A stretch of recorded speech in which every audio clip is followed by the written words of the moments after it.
infantil que existe.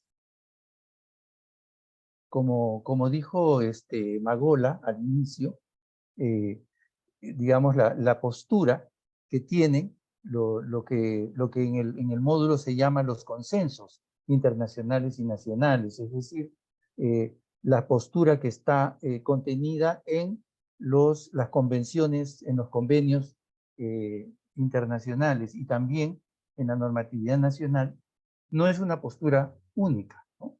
Existen posturas diversas respecto a un tema tan complejo como es el trabajo infantil. Algunas de estas posturas son críticas de la perspectiva de prevenirlo y de erradicarlo, ¿no? Si podemos avanzar, bueno, ¿qué es lo que dicen los consensos internacionales y nacionales sobre la prevención y erradicación del trabajo infantil? Estos consensos se basan en reconocer, digamos, los impactos negativos que puede tener la realización de algunas actividades económicas en la salud, en la seguridad, en la moralidad, en la trayectoria educativa, ¿no? En el desarrollo de niños, niñas y adolescentes, ¿no? Es decir, se trata de una vulneración de los derechos de la niñez y de la adolescencia que como Estado y como sociedad estamos llamados a enfrentar. Entonces, ante este problema, lo que proponen los consensos es que ambos, ¿no? Estado y sociedad civil, contemos con políticas efectivas para la restitución de los derechos vulnerados a niños, niñas y adolescentes que están, digamos, incluidos o comprometidos en estas, digamos, problemáticas, ¿no? Ahora, yo creo que todas sabemos que existen posiciones que están a favor de que las personas, digamos, menores de edad trabajen, ¿no? Y que trabajen desde las edades más tempranas. Son posturas que le dan un valor positivo al trabajo de niños, de niñas y de adolescentes, ¿no? En realidad se trata de instituciones internacionales, instituciones nacionales, académicos, pensadores, ¿no?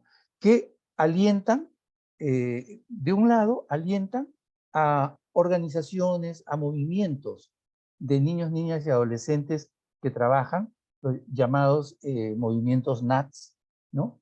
Que son quienes les dan respaldo, sustento, y que tienen una postura muy crítica de los organismos internacionales que promueven la prevención y la erradicación del trabajo infantil, específicamente de la OIT, ¿no? Y también son muy críticos de las políticas nacionales que están orientadas a prevenir y erradicar el trabajo infantil. Entonces, como lo que se me ha pedido justamente es esto, en la segunda parte del módulo 6 de este curso, se muestran algunas de las afirmaciones que sustentan esas posturas, ¿no? Y que yo les invito a revisar y que aquí vamos a revisar de una manera rápida, ¿no? Y están numeradas así, 1, 2, no porque haya un orden o no porque haya unas que sean tal vez más importantes que otras, simplemente para este diálogo las he digamos, colocado, las he puesto en este orden, ¿no? También de paso les digo que si en algún momento quisieran hacer alguna, o no, creo que al final vamos a tener un espacio para poder dialogar a partir de sus preguntas y de sus propias percepciones, ¿no? Bueno, entonces, en esta primera que he colocado aquí como número 1, ¿qué es lo que dice, no? Digamos, una idea fuerza principal es que los niños, niñas y adolescentes tienen derecho al trabajo, ¿no? O sea, consideran que al revés de pensar que el trabajo infantil es una situación negativa, más bien existe una valoración del trabajo infantil como un derecho, ¿no? Y parten de considerar que como el trabajo es un derecho humano, ¿no? Y que todos los niños, niñas y adolescentes tienen todos los derechos, ¿no? Por lo tanto, el derecho al trabajo es también un derecho para niños, niñas y adolescentes, al igual que para las personas adultas, ¿no? Hay un pensador, hay un académico de esta corriente que se llama Gianni Ciboto, que es un italiano, señala que dice algo que es bueno y positivo a los 18 años no puede ser malo o negativo a los 12 o 14, ¿no? Como diciendo que nosotros valoramos el derecho al trabajo para las personas adultas, pero no lo valoramos para la niñez y que eso sería un contrasentido, ¿no? Y entonces de estas ideas se parte para considerar que se debe optar por reglamentar el trabajo infantil, en lugar de prohibirlo o en lugar de erradicarlo, ¿no? Y que lo que debe hacer el Estado es mejorar las condiciones de trabajo y que si algo hay que proscribir, lo que hay que proscribir es la explotación, ¿no? Entonces, bueno, yo acá a la mano derecha de la lámina he colocado algunas ideas, digamos, como comentarios a propósito de estos posicionamientos o de estas posturas, ¿no? En este caso, lo primero que quería decir es que la Convención Internacional sobre los Derechos del Niño plantea que hay una gradualidad o una progresividad en el ejercicio de los derechos, ¿no? O sea, niños, niñas y adolescentes, obviamente, por su edad, por su grado de madurez, por su desarrollo físico, mental, no están, digamos, en condiciones de trabajar de la misma manera que lo puede hacer una persona adulta, ¿no? Por ello es que la misma convención y luego los convenios internacionales de la OIT, ¿no? Establecen la existencia de una edad mínima para la admisión al empleo o para trabajar, ¿no? Esta edad mínima justamente está en esta lógica, ¿no? De la progresividad digamos, del derecho al trabajo, llamémoslo así, ¿no? Ya, ahora, otra cosa importante ahí, antes de pasar, disculpen, es que en la UNA todavía, es que digamos, los convenios internacionales, las normas, los consensos, ¿no? Sí consideran una mejora de las condiciones de trabajo para adolescentes, ¿no? Que están en edad permitida para trabajar. Sin embargo, también es bueno resaltar aquí que es importante que este llamado a proscribir la explotación económica y a hacer frente a la explotación económica es un buen punto de encuentro con estas posiciones, porque a partir de ahí creo que es posible un diálogo que podría ser eventualmente fructífero, ¿no? Para llegar a acuerdos y para poder trabajar eventualmente de manera conjunta en algunos temas. Pasamos al 2. Yo he puesto en segundo lugar esta que dice que el concepto de trabajo infantil responde a un marco cultural y a un contexto particular, ¿no? O sea, a una cultura, a una ideología específicas, según estas posiciones, digamos, una mirada eurocéntrica, ¿no? O sea, como que está pensado el tema de la prevención y erradicación del trabajo infantil desde una mirada europea, ¿no? De acuerdo a otro contexto, a otra realidad, pero que eso no se aplicaría, ¿no? De manera universal en todos lados, ¿no? Que esto sería una mirada reduccionista, ¿no? Entonces, la visión sobre el trabajo infantil debe incluir, dicen, la perspectiva de las otras culturas, sobre todo las culturas originarias, que según estas posturas, por el contrario, digamos, como que valoran mucho el trabajo infantil. Entonces, bueno, lo que se puede decir como comentario ahí es, primero, que los consensos sobre prevención y erradicación del trabajo infantil sí consideran el respeto a las diversidades culturales, ¿no? No es que no lo tengan en cuenta, los tienen. Eh, Más bien, una posición como esta, planteada así, es un relativismo extremo, diría yo, o sea, relativiza demasiado el hecho y en aras de respetar las diferencias culturales, a veces podría legitimar desigualdades sociales, ¿no? Existen costumbres, comento, creencias que deben ser preservadas, lógicamente, pero algunas representan vulneraciones de derechos. Y esas vulneraciones de derechos no se pueden justificar en aras de una costumbre, ¿no? En aras de una tradición. Hay ejemplos en el mundo, digamos, que son mucho más claros todavía que el del trabajo infantil, como el tema, por ejemplo, de la mutilación genital femenina en África, que es una costumbre, es una tradición, pero no por eso es positiva no por eso debe preservarse, ¿no? O el matrimonio infantil. en algunas costumbres, incluso en el mismo Perú, en algunas áreas, se valora mucho el matrimonio y se permite el matrimonio infantil, es decir, el matrimonio de una niña con un hombre adulto, ¿no? Que le dobla o a veces triplica en edad, y está culturalmente, digamos, visto como algo aceptable, pero no necesariamente esto es positivo para la niña, ¿no es cierto? Entonces, hay que tener en cuenta que no necesariamente el hecho de que algo esté en la cultura significa que es bueno.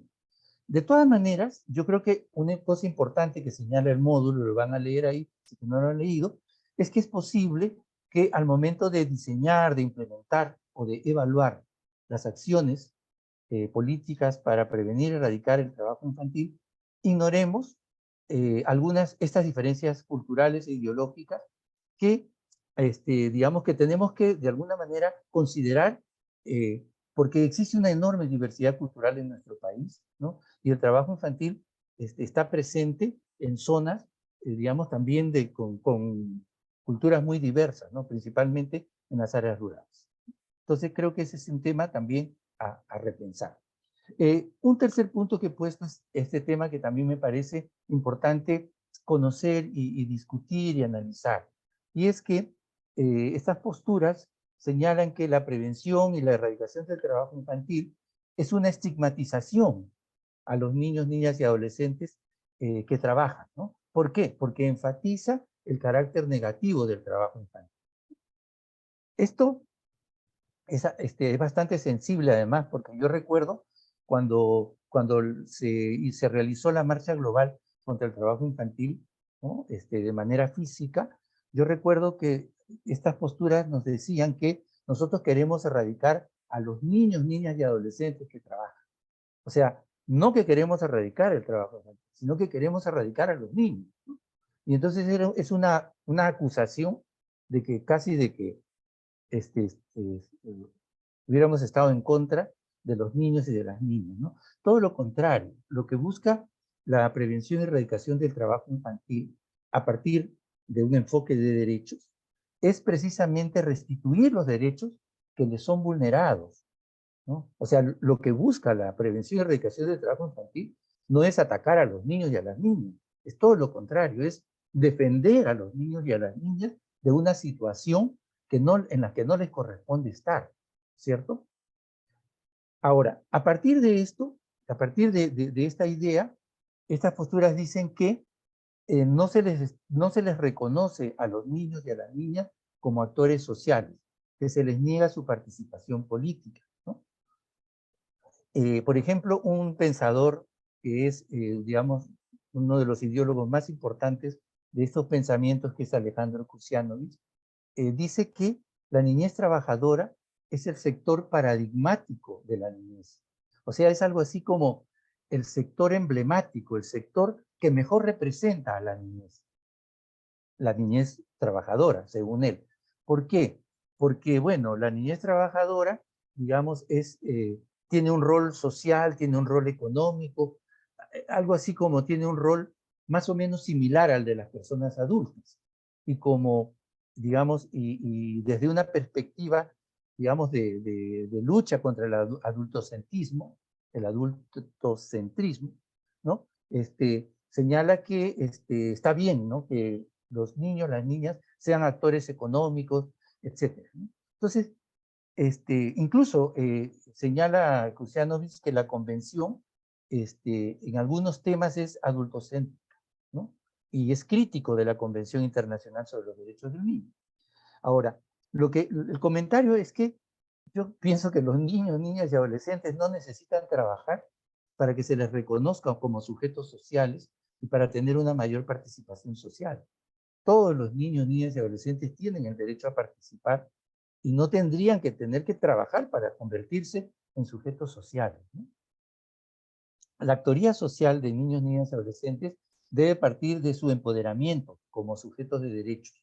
No debería basarse en que un niño trabaja o no trabaja, ¿no? Ahora, es importante también señalar que el módulo reconoce que muchas veces no consideramos la opinión y digamos, la percepción que tienen los propios niños, niñas y adolescentes y las familias al momento de aplicar, ¿no? Algunas medidas, y eso es importante considerar. O sea, tenemos que considerar la opinión, la voz, ¿no? Luego, hay otro punto, si podemos pasar, ¿ya? Ahí se señala que no todas las actividades realizadas por niños, niñas y adolescentes tienen efectos negativos, ¿no? Que el concepto de trabajo infantil debe ampliarse, debe incluir las actividades formativas, que, que, digamos, los convenios, las convenciones y las políticas tienen digamos, una visión del trabajo infantil como solo lo negativo. Entonces, lo que hay que señalar es que los consensos, tanto internacionales como nacionales, sí reconocen que existen actividades formativas, ¿no? La OIT, por ejemplo, distingue entre aquellos trabajos que son beneficiosos, que promueven el desarrollo, ¿no? El desarrollo físico, mental, espiritual, ¿no?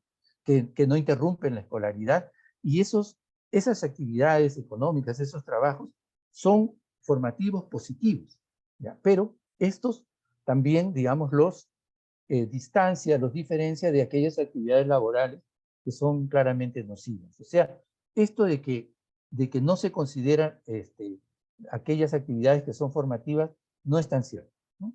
¿Podemos pasar?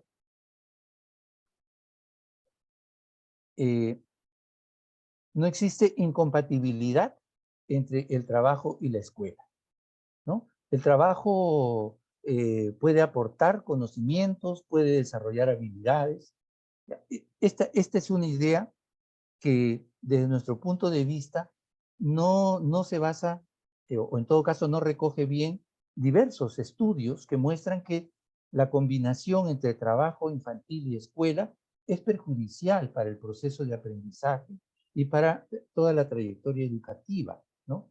No en vano, muchas mediciones establecen que quienes trabajan tienen un menor rendimiento escolar, existe un mayor retraso escolar en chicos y chicas que trabajan frente a quienes no lo hacen, ¿no? Entonces, ahí habría que señalar que eso no es tan así, ¿no? Otra cosa importante es que también algunos estudios muestran que los conocimientos que niños y niñas adquieren en el trabajo, ¿ya? No terminan siendo muy útiles en la edad adulta, ¿no?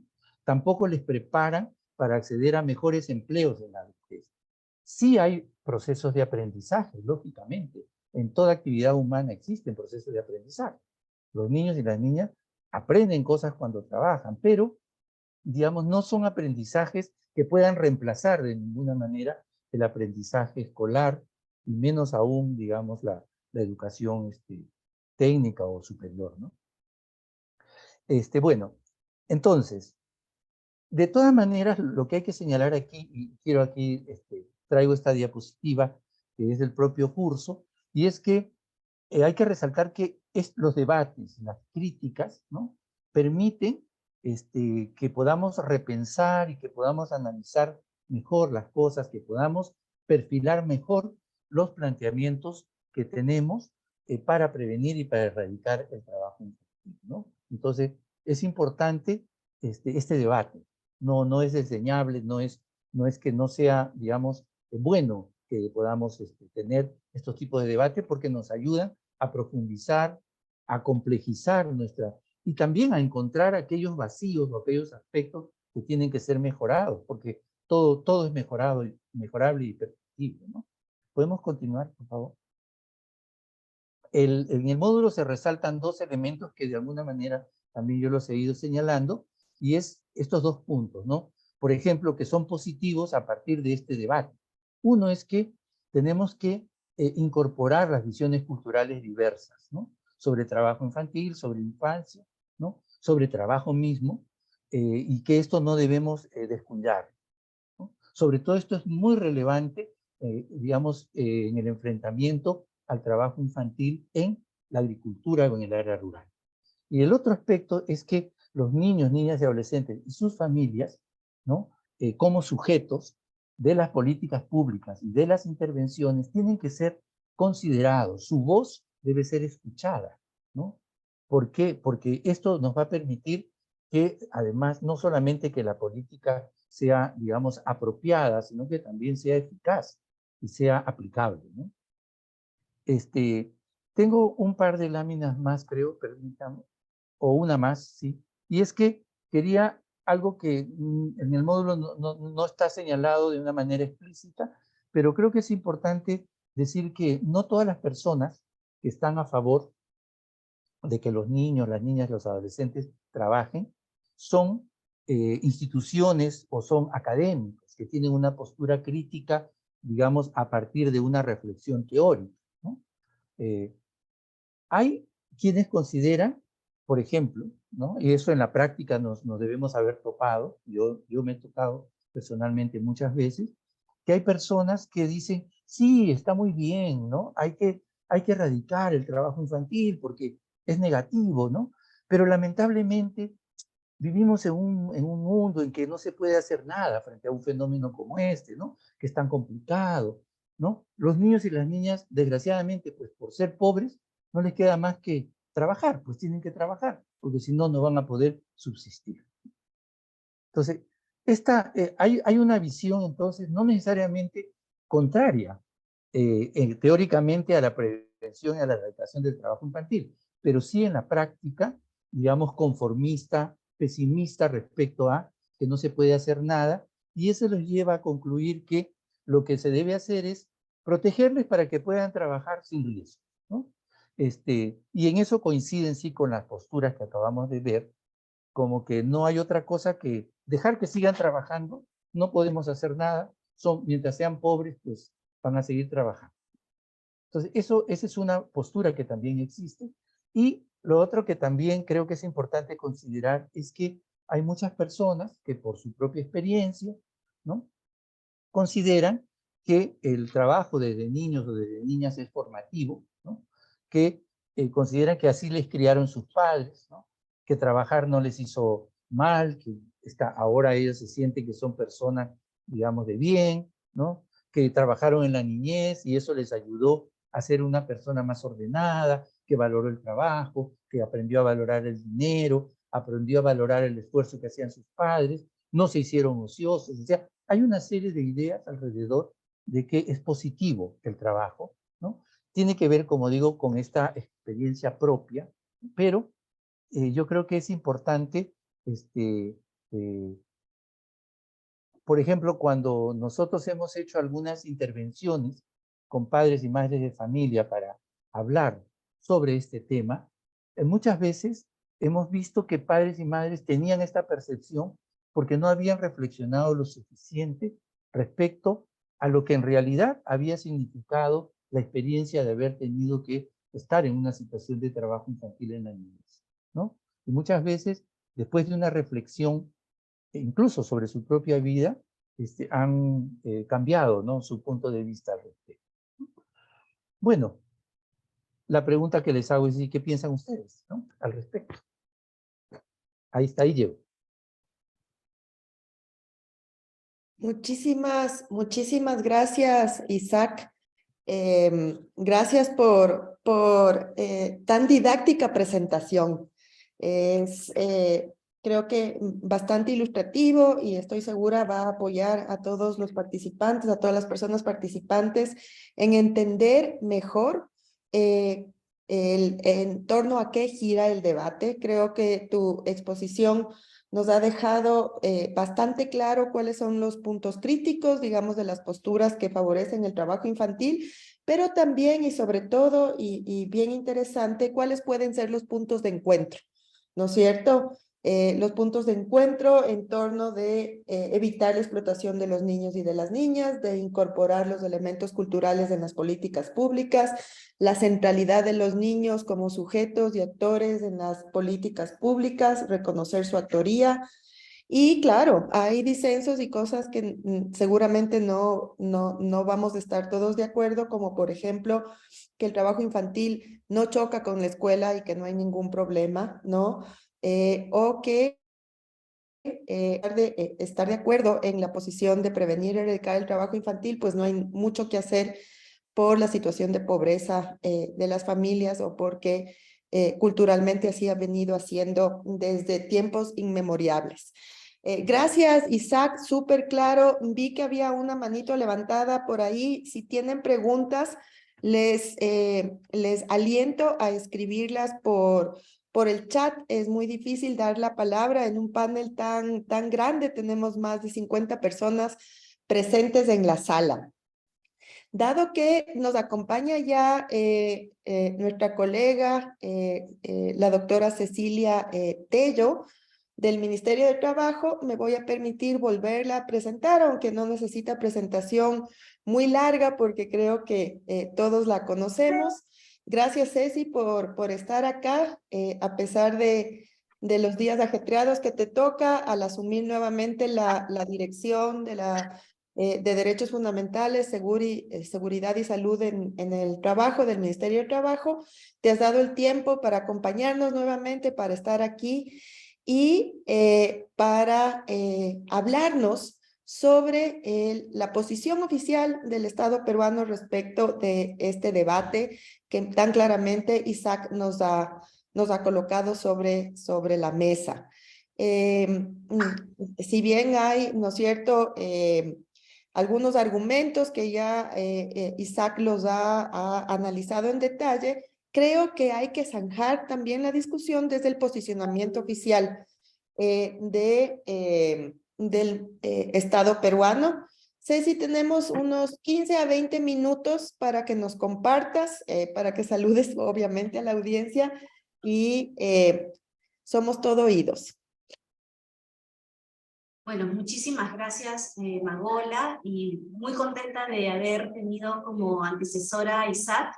¿Quién más que Isaac para poder plantearnos algunos desafíos de lo que podría ser para mí esta oportunidad de conversar con ustedes, y con una enorme, pero muy grata para mí responsabilidad, que es volver a la Dirección de Promoción y Protección de los Derechos Fundamentales Laborales, más aún porque tenemos un importante camino por seguir, que es fortalecer el trabajo que estamos realizando en el marco de la formulación de la Política Nacional de Prevención y Erradicación del Trabajo Infantil, y reafirmar aquello que ya desde el Estado peruano nosotros hemos venido impulsando por más de 20 años, que incluso trasciende el tiempo de trabajo de muchos de nosotros, pero ha sido acompañado por personas, colegas, como Magola, como Isaac, desde los tiempos en los que el Estado peruano se reafirmó en la protección de los niños, niñas y adolescentes en nuestro país.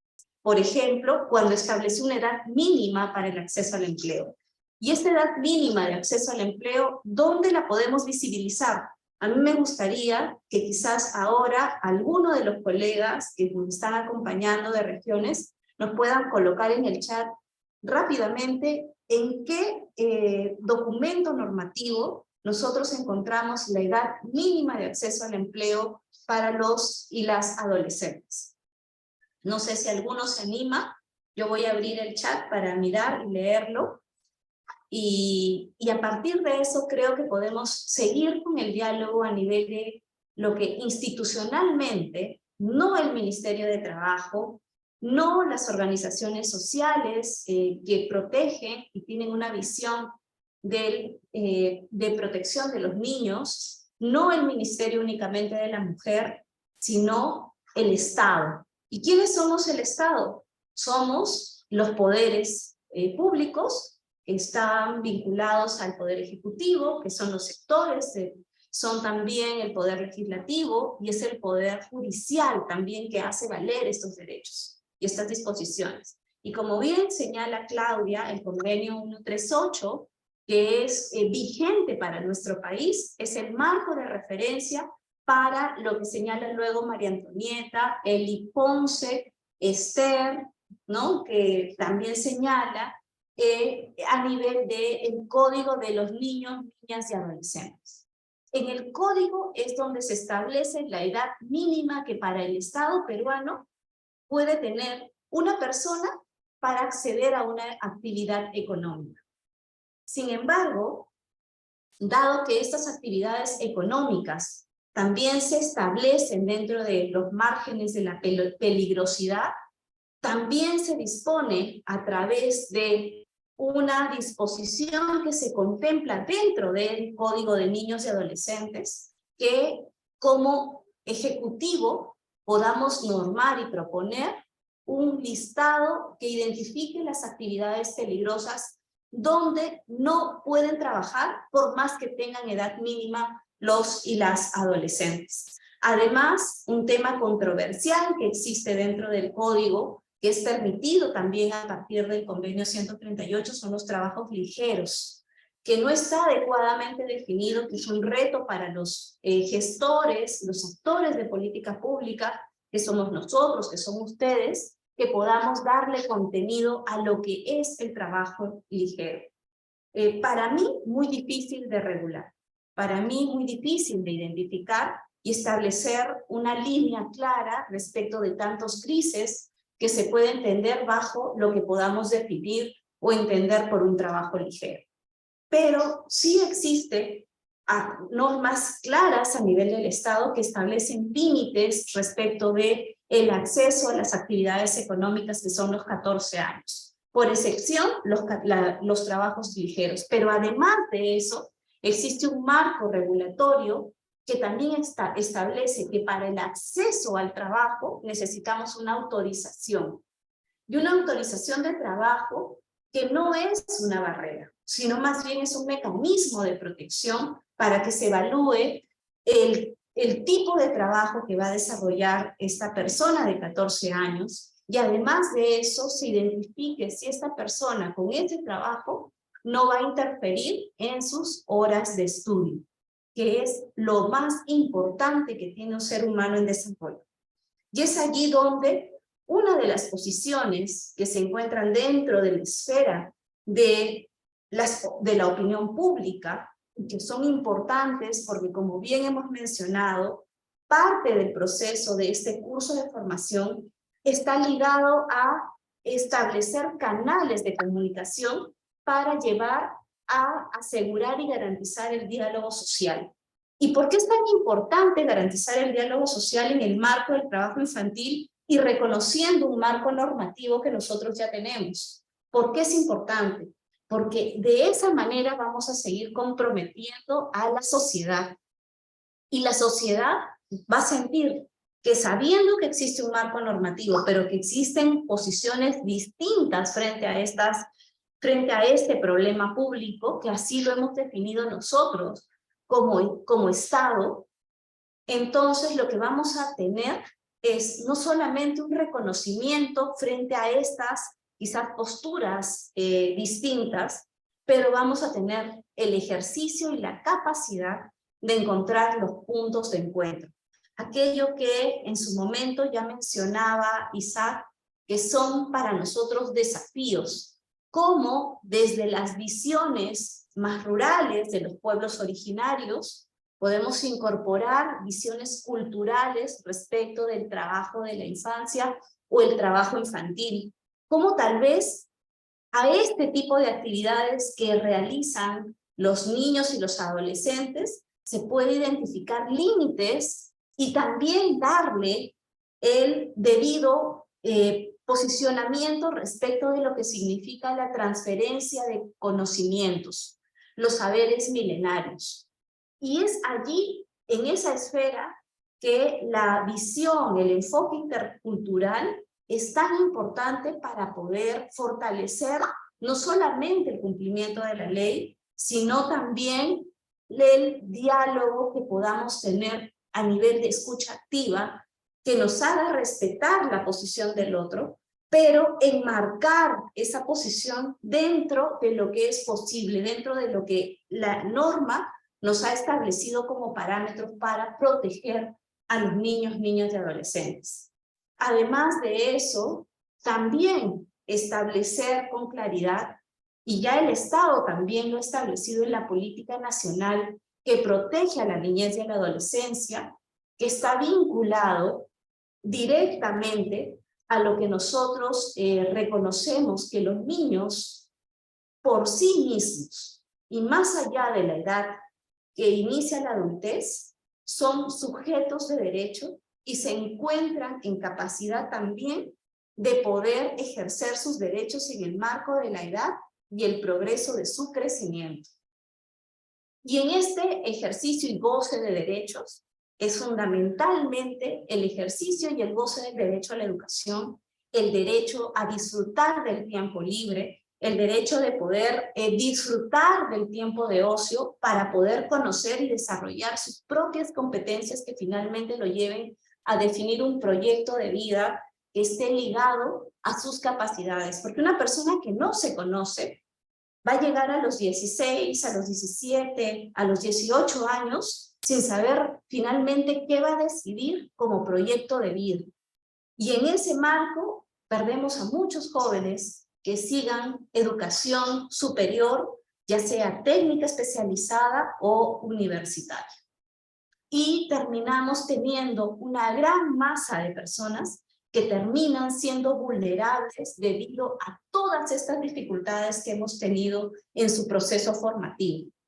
Y somos de los países finalmente más golpeados a nivel social por la pandemia cuando nos encontramos con fragilidad a nivel de la calidad del empleo, dificultades para generar recursos para poder gestionar adecuadamente su vida, y también tenemos dificultades de contar con ciudadanos que sean capaces de ejercer adecuadamente sus derechos para poder establecer vigilancia, para poder sostener la democracia y para poder también ser fuente de reclamo adecuado frente a las necesidades que deben ser cubiertas desde una mirada de justicia social y de protección social desde el Estado.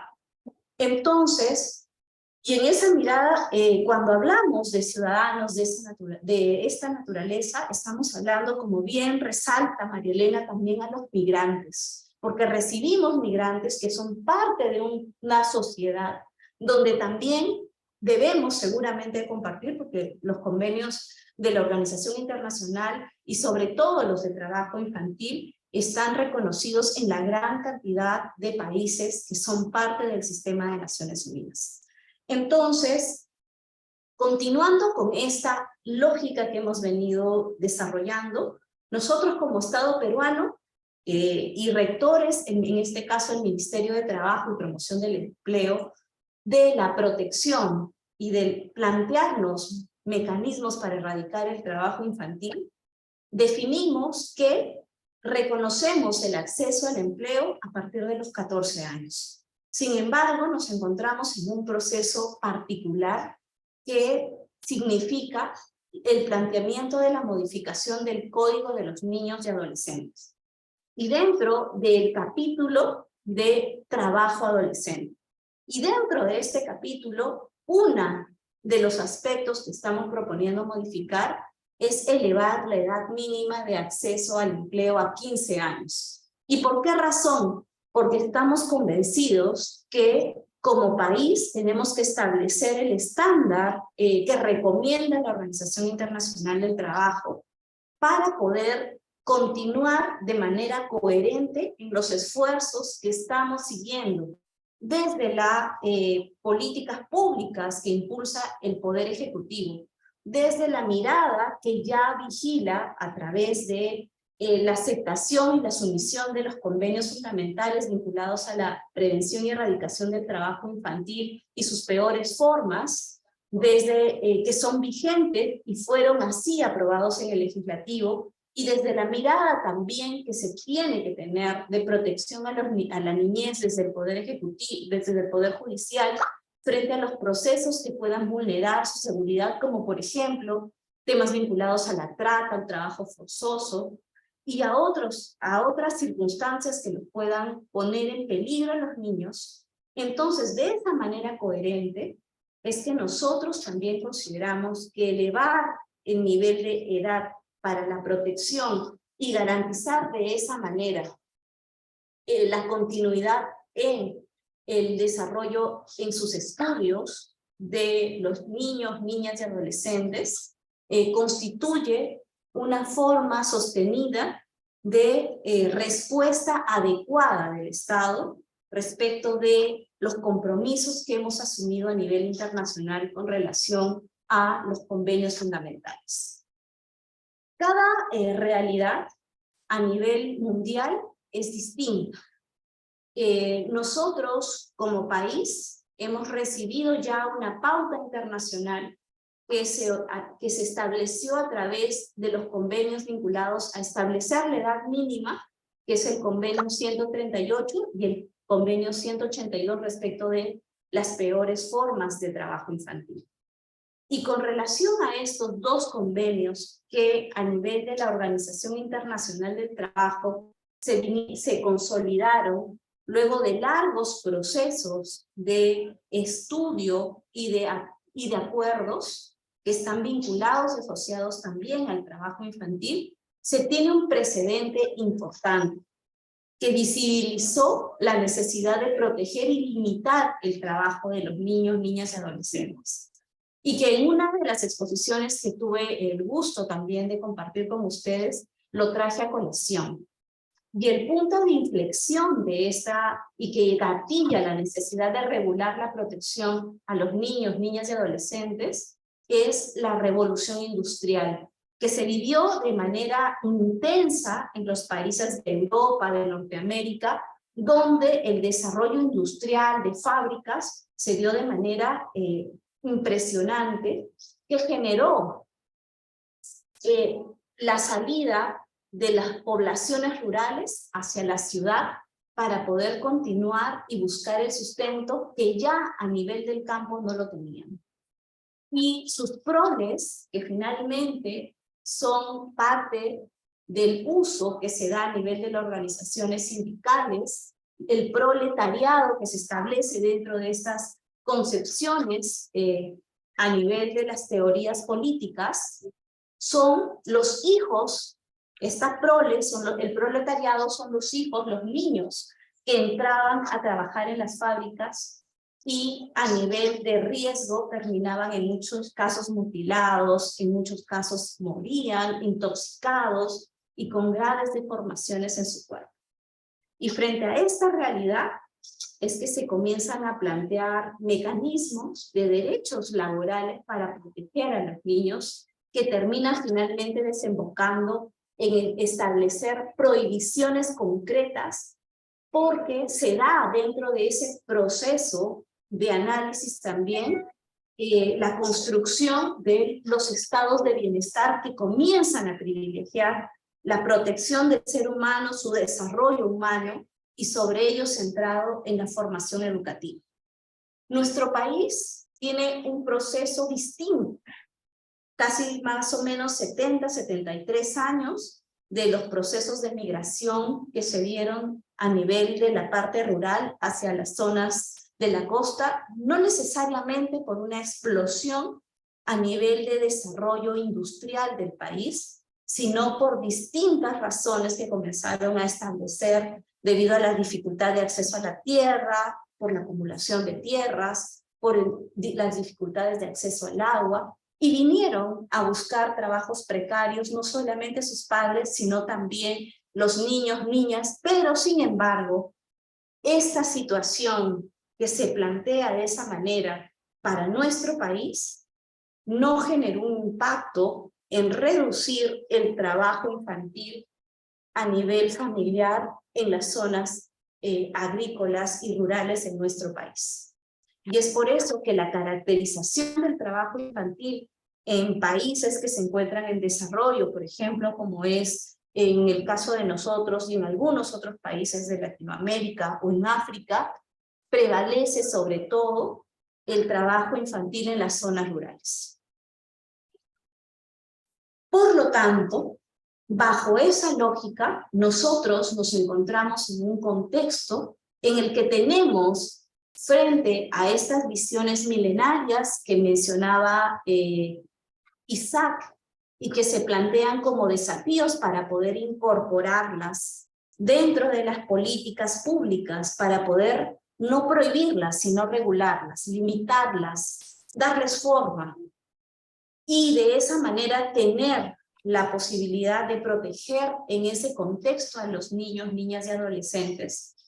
Porque nosotros, los que tenemos el convencimiento, somos los llamados no a perder la calma en el diálogo, sino lo que tenemos como compromiso es de poder encontrar los puntos de acuerdo previo a la identificación clara de los actores, para que sobre ello podamos en ese contexto establecer una agenda en conjunto que nos lleve primero a que todos respetemos el marco normativo vigente, que es ley y es parte de la institucionalidad democrática en nuestro país.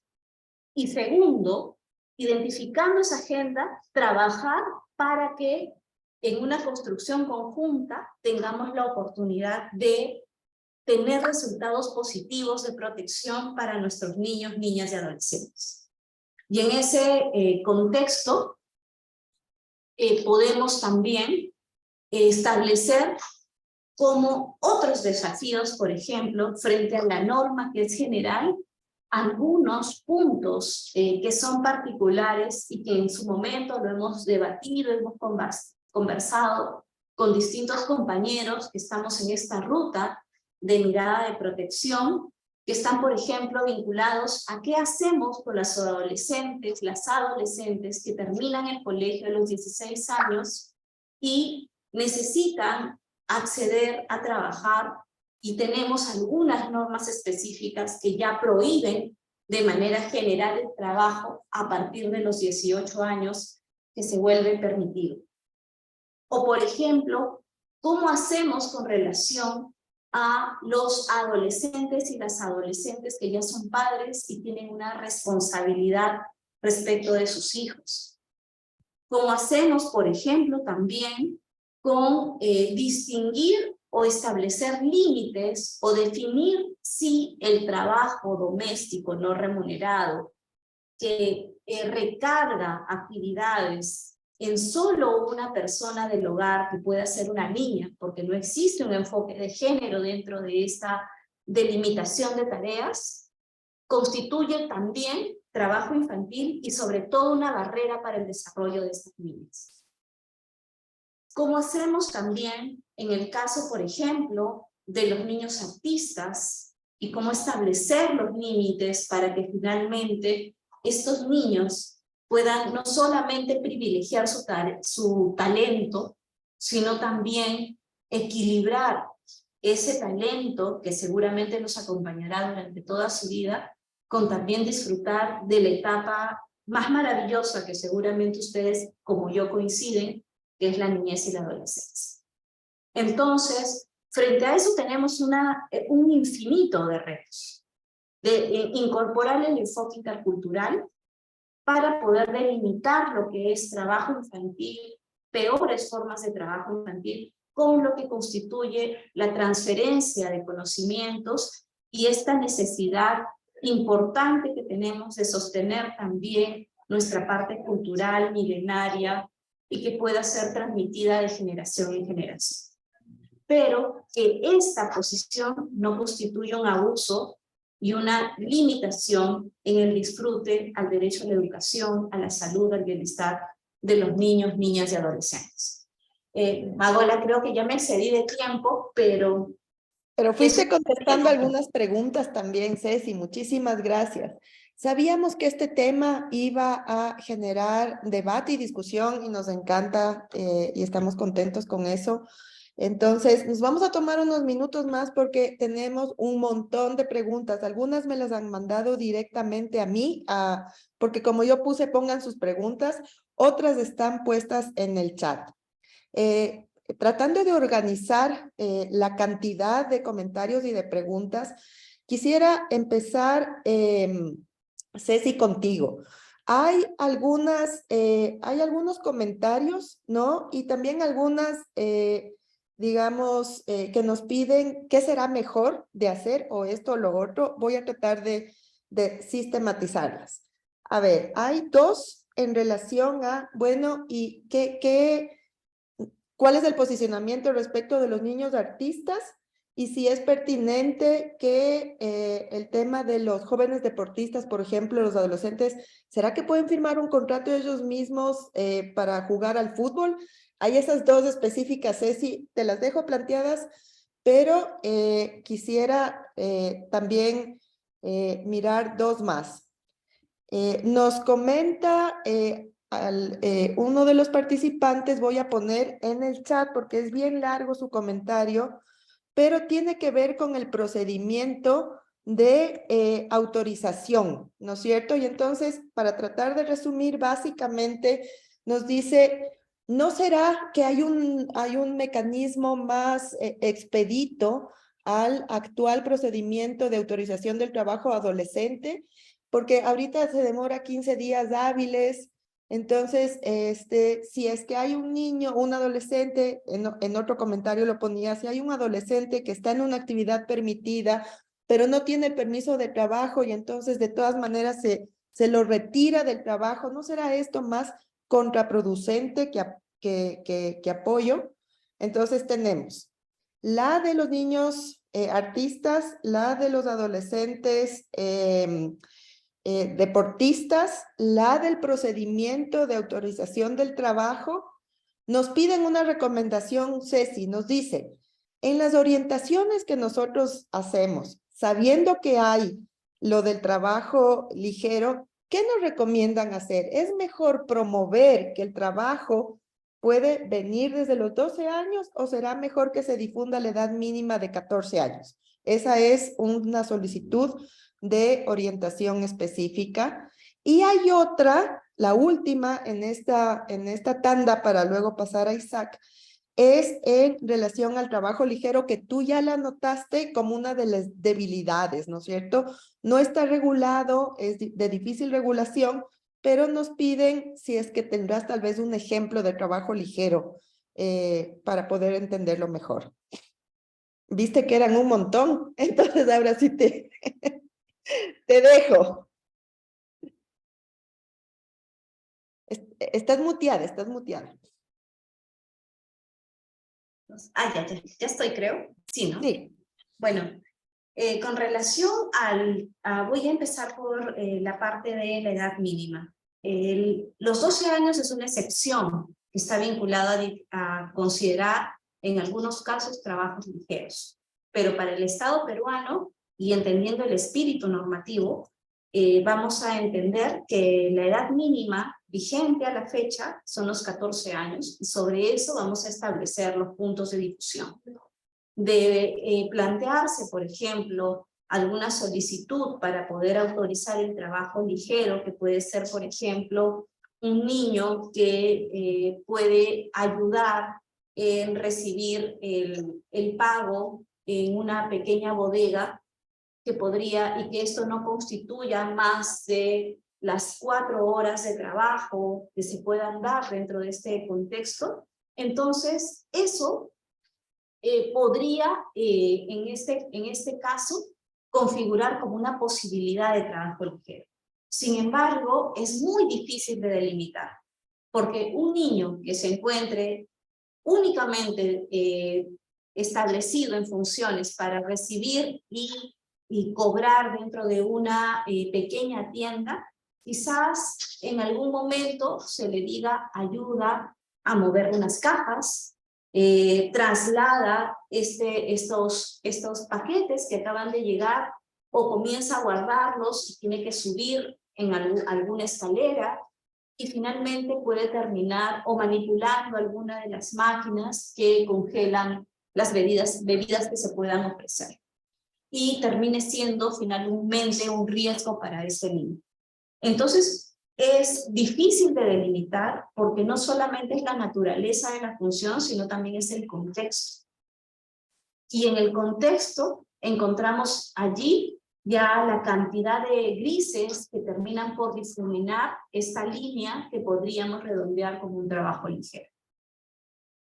Entonces, un argumento adicional y que se desprende de cómo está estructurada normativamente el capítulo del trabajo adolescente, está vinculado a saber que no existe promoción del empleo con relación a los trabajos de los adolescentes mayores de 14 años, sino más bien es que en un estado de necesidad, de que es lo que debe hacer en ese momento, en esa coyuntura particular un adolescente, el Estado tiene como responsabilidad protegerlo. No solamente decir accede a los 14 años, porque si no sería eso lo único que tendría. Sino puedes acceder si eso es lo que necesitas ahora, pero previo a eso tienes que solicitar una autorización que me permita a mí como Estado, a ti como Estado, a ti como autoridad de trabajo regional, verificar que el trabajo sobre el cual se te va a contratar es un trabajo adecuado para ti y no excede los límites que ya se han establecido a través de las normas vinculadas a la relación de trabajos peligrosos, ¿no?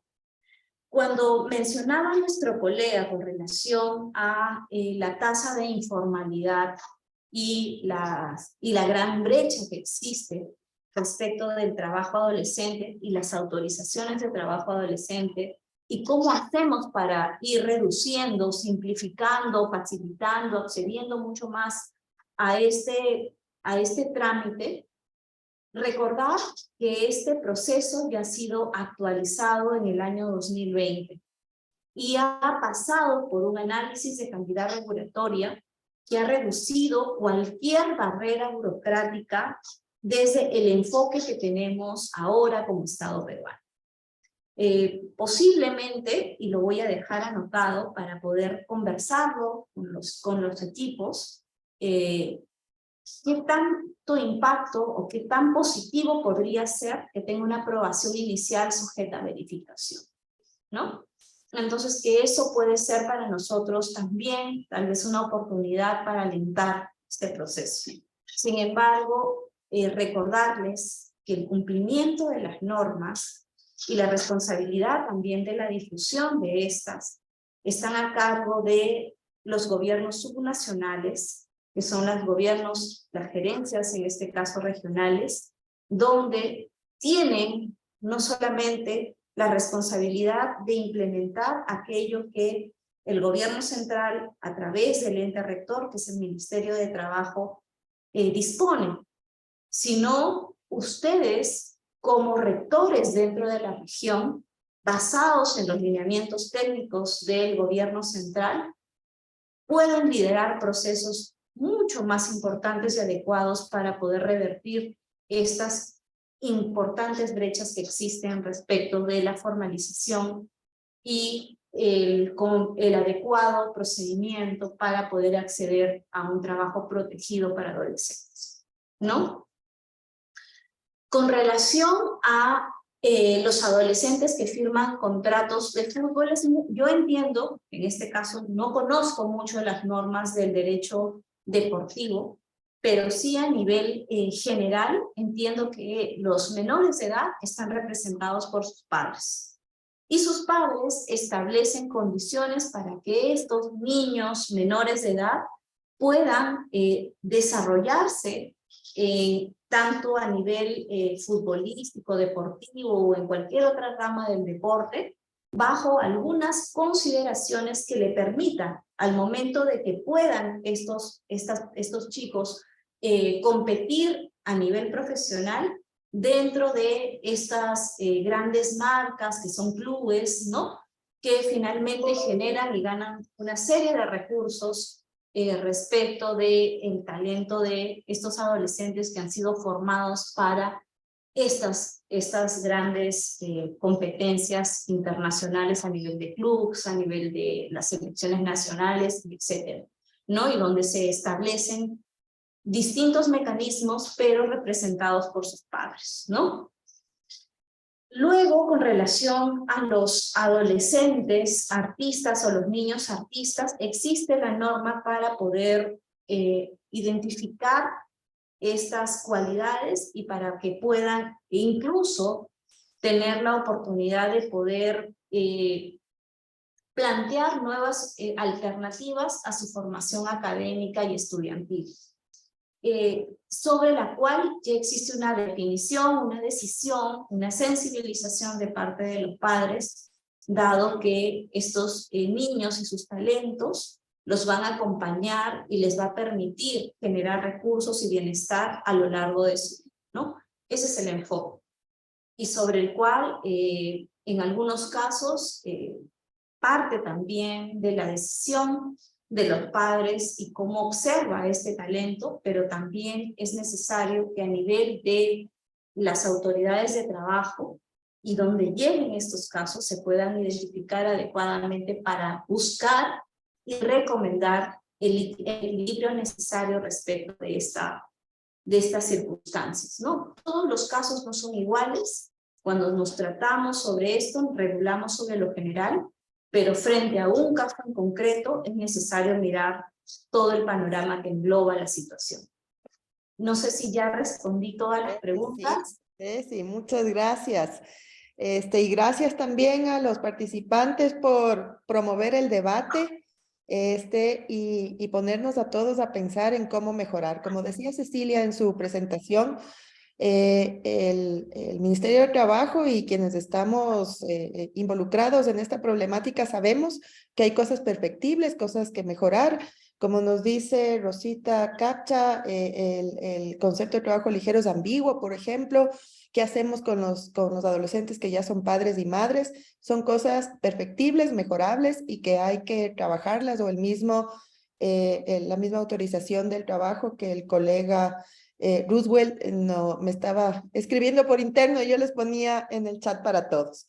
Tenemos otra serie de preguntas, les voy a pedir unos 5 minutitos más porque son bien interesantes, también me mandaron por interno y Isaac, al ring, te va a tocar porque son preguntas complejas. Y voy a seleccionar 3 por motivos de tiempo. Tenemos muchas más, pero 3. Mira, hay una que nos dice, hay familias que han caído en pobreza en pandemia por pérdidas de empleo y por fallecimientos de familiares. En estos casos, ¿es justificable que sus hijos menores de edad trabajen para apoyar en el sustento del hogar, especialmente cuando hay hermanos más pequeños? Si no trabajan, podría ser peor. Esta es la primera. La segunda dice, hay posturas más permisivas frente al trabajo infantil y también nos dicen que hay derecho a elegir y participar en sus propias decisiones, ¿no? Los niños. Y si hay familias que respaldan o están a favor de estas posturas, ¿qué hacemos frente a estos casos? Y finalmente, la última nos dice, se han comentado que el trabajo infantil interfiere con la educación. El cambiarles a la educación nocturna podría ser una alternativa y ahí ya no chocan trabajo y educación. Te dejo con las inquietudes de los participantes, Isaac.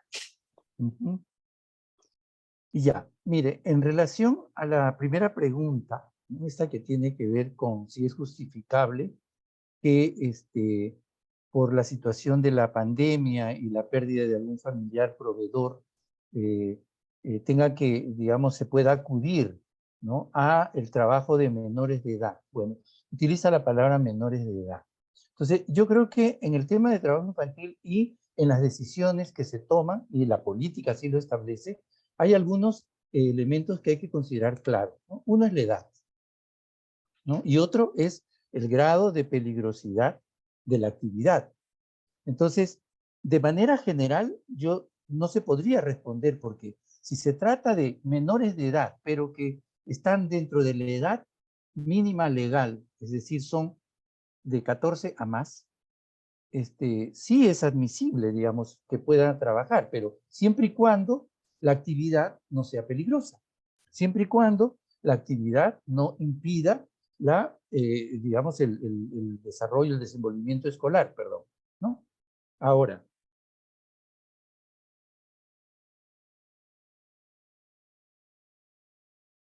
Te muteaste. Ya, ahí sí, perdón, gracias. sí, algo pasó. Si son menores de 14 años o si son, digamos, actividades peligrosas, entonces definitivamente no es justificable, no es justificable. Pero lo que sí es importante es que esa situación nos interpela como Estado y como sociedad y nos interpela en un sentido, la debilidad tremenda de la protección social que existe para la niñez y la adolescencia en nuestro país, ¿no? La inversión en protección social para la niñez es la más baja, porque en una situación como esa tendría que el sistema de protección actuar. O sea, no puede ser que la familia tenga que enfrentar esta situación con sus hijos e hijas sin ningún tipo de respaldo de parte del Estado, del sistema de protección. Entonces, eso creo que es una cosa que hay que considerar. La segunda pregunta tenía que ver con el tema de si la familia, digamos, es permisiva frente al trabajo infantil y ante la solicitud de un niño o de una niña de querer trabajar, le dicen, ok, si tú quieres, ya pues trabaja, ¿no? Entonces, son casos muy, muy concretos, pero que efectivamente existen, ¿no? Yo creo que aquí una cosa que hay que poner de relieve es que ahí tenemos que señalar a la familia que tiene un rol protector. O sea, la familia, yo creo que sí hay que respetar la opinión de los niños y de las niñas. Pero si la opinión les puede llevar a algo que les perjudica, las personas adultas de la familia tienen la responsabilidad de cumplir el rol protector. El rol protector de madre y de padre es justamente garantizar que sus hijos y sus hijas no se les vulnere sus derechos. Entonces, yo creo que tiene que actuar con el criterio de cumplimiento del rol protector. Nuevamente, esto es aceptable si es que la edad es de 14 a más y si es que la actividad no es peligrosa y no pone en riesgo su proceso educativo. Y eso también es algo que la familia tiene que dialogar y, digamos, concordar con sus hijos e hijas, porque yo conozco casos de adolescentes que quieren trabajar porque quieren conseguir puede ser un caso de necesidad, digamos, por hambre, por una necesidad mucho más fuerte, pero a veces también es porque quieren conseguir, por ejemplo, una zapatilla de marca o quieren comprarse un celular.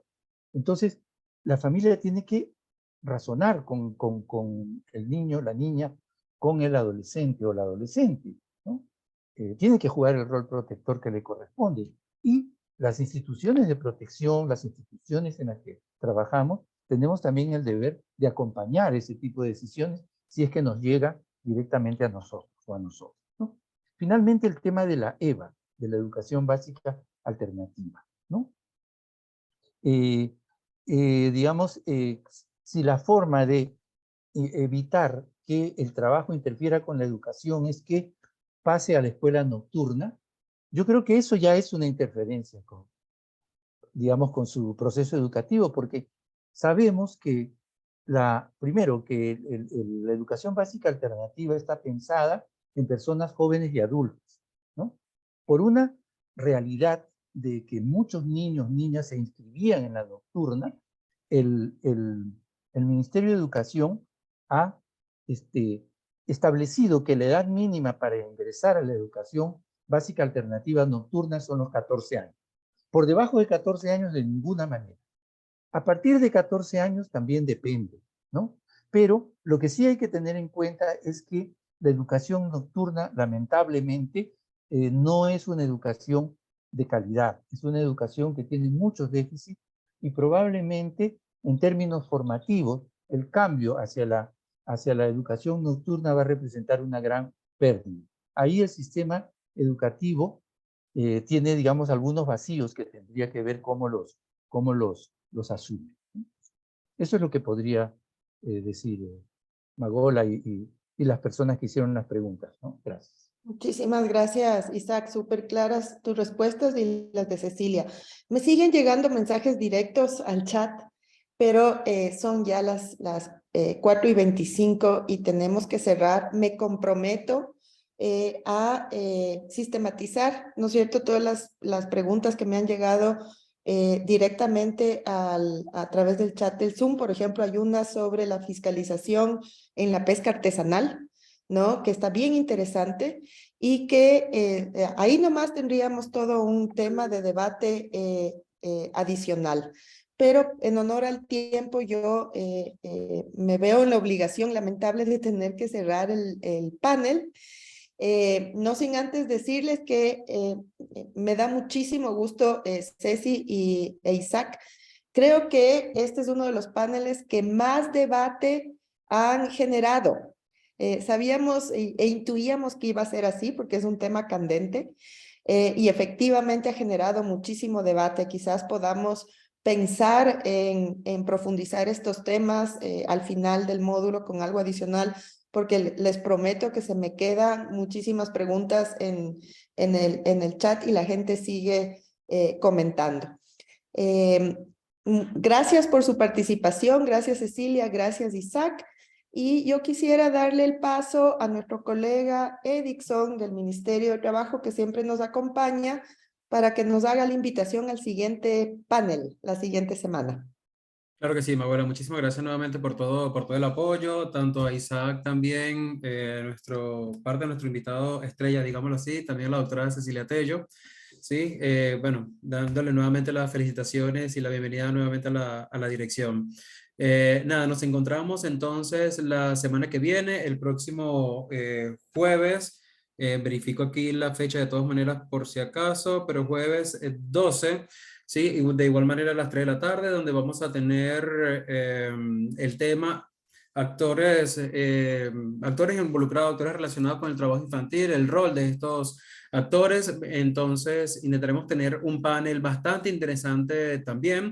No queremos hacer como las típicas presentaciones, como ya lo habíamos comentado al principio, de una persona quizás solamente hablando, repitiendo quizás la información que seguramente ya hemos abordado en otros espacios, sino que queremos precisamente esto último que se formó acá, que es este intercambio de reflexiones, de ideas, de cuestionamientos, y eso es posible que todo lo vayamos a tener también la próxima semana. Hemos invitado a personal de la SUNAFIL, también de un gobierno regional, de una dirección regional de trabajo y promoción del empleo, y también de la DEMUNA, quienes son actores clave para hacer frente a esta lucha contra el trabajo infantil. Así que les prometemos que este panel de la próxima semana también será bastante interesante, así que podamos ya ir preparando nuestras consultas, ¿sí?